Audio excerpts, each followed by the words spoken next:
Betapa banyak masalah hidupmu, ku harap dirimu tak usah mengeluh. Percaya dan yakinkan dirimu, kau bisa mengubah keluh jadi senyum. Assalamualaikum warahmatullahi wabarakatuh. Perkenalkan, nama saya Aulia Rahma, mahasiswa jurusan Psikologi Islam, Fakultas Usuluddin Adab dan Dakwah IAIN Batu Sangkar. Baiklah, di sini saya akan mengajukan suatu kasus sebagai tugas dari mata kuliah Kode Etik Psikologi. Baiklah, menurut Kode Etik Psikologi Indonesia terdapat dua profesi. Yang pertama yaitu ilmuwan psikologi dan psikolog.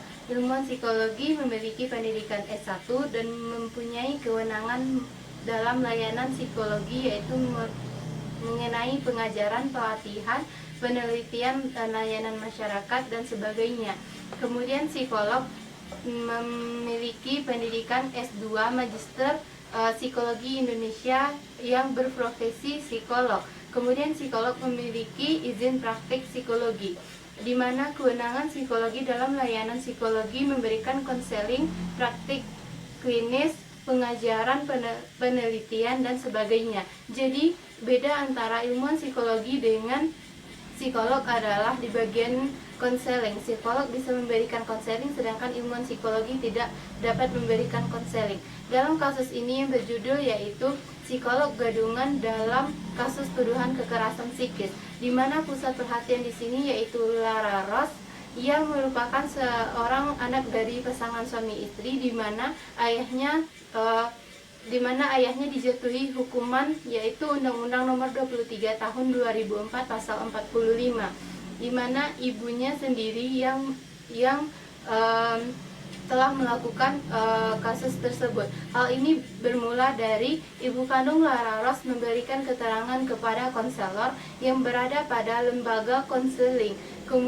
Kemudian si konselor ini memberikan surat pernyataan tertulis mengenai hak permohonan pengalihan hak asuh yang disidangkan di Jakarta Selatan di pengadilan. Kemudian dalam keterangan tersebut yang disampaikan oleh ibu kandung dari Lara Ros bahwa ayahnya telah melakukan kekerasan psikis kepada Lara Ros dan kepada ibunya. Akan tetapi si konselor ini tidak melakukan asesmen terlebih dahulu dan melakukan hal tersebut secara sepihak. Kemudian surat keterangan dari konselor di pengadilan Jakarta Selatan diterima. Kemudian hak asuh dari Lara Ros pindah kepada ibunya. Dalam kasus psikolog gadungan ini, kasus tentang kekerasan psikis yang dituduhkan kepada ayah dari Lara Ros. Pada konselor ini telah melanggar Kode Etik Psikologi Indonesia, di mana terdapat 4 pasal. Yang pertama pasal 4, pasal 13, pasal 23, dan pasal 62. Baiklah, saya akan menjelaskan mengenai pasal per pasal. Yang pertama pasal 4 mengenai penyalahgunaan di bidang psikologi, di mana pada ayat 3 yaitu pelanggaran Kode Etik Psikologi Indonesia adalah segala tindakan psikolog dan atau ilmuwan psikologi yang menyimpang dari ketentuan yang telah dirumuskan dalam Kode Etik Psikologi Indonesia. Termasuk dalam hal ini adalah pelanggaran oleh psikolog terhadap janji atau sumpah profesi praktik psikologi yang dilakukan oleh bukan psikolog yang tidak memiliki izin praktik, serta layanan psikologi yang menyimpang dari ketentuan yang berlaku dalam Kode Etik Psikologi Indonesia. Pelanggaran yang dimaksud di sini adalah pelanggaran berat, tindakan yang dilakukan oleh psikolog dan atau ilmuwan psikologi yang secara sengaja memanipulasi tujuan, proses maupun hasil yang mengakibatkan kerugian bagi salah satu pihak yang terkait. Di dalam pasal 4 mengenai penyalahgunaan di bidang psikologi ini, si konselor ini bukan merupakan psikolog, akan tetapi dia adalah ilmuwan psikologi.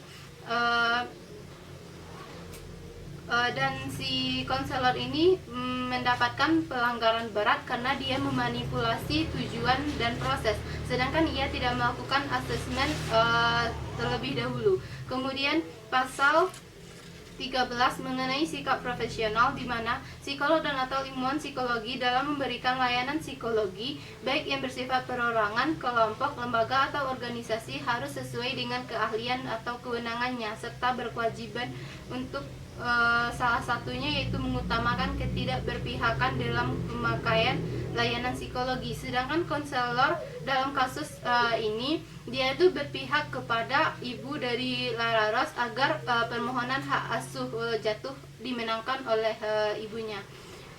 Kemudian pasal 23 mengenai rekam psikologi pada ayat 1 bagian A, psikolog dan atau ilmuwan psikologi membuat, menyimpan, mengarsipkan, menjaga, memberikan catatan dan data yang berhubungan dengan penelitian, praktik, dan karya lain sesuai dengan hukum yang berlaku dalam Kode Etik Psikologi Indonesia. Sedangkan dalam pasal 23 mengenai rekam psikologi ini, si konselor dengan mudah memberikan surat keterangan tertulis atas keterangan yang dituduhkan oleh Ibu Lara Rose. Kemudian pasal 62 mengenai dasar asesmen, yang jelas si konselor tidak melakukan asesmen terlebih dahulu. Asesmen adalah prosedur evaluasi yang dilaksanakan secara sistematis bertujuan untuk melakukan penilaian atau pemeriksaan psikologi yang terdapat pada pasal 1 pada ayat 1 yang isinya yaitu psikolog dan atau ilmuwan psikologi melakukan observasi, wawancara, penggunaan alat instrumen tes sesuai dengan kategori dan kompetensi yang ditetapkan untuk membantu pemeriksaan psikologi. Ilmuwan psikologi atau konselor dalam kasus ini tidak melakukan prosedur yang telah ditetapkan oleh Kode Etik Psikologi Indonesia. Seharusnya dia melakukan dugaan diagnosis, kemudian melakukan pembuktiannya, setelah itu baru melakukan asesmen. Sedangkan ilmuwan psikologi ini hanya langsung memberikan surat keterangan secara tertulis. Sekian penyampaian kasus dari saya, kemudian berkaitan dengan pasal-pasal yang seharusnya pada Kode Etik Psikologi Indonesia. Saya ucapkan terima kasih atas perhatiannya. Assalamualaikum warahmatullahi wabarakatuh.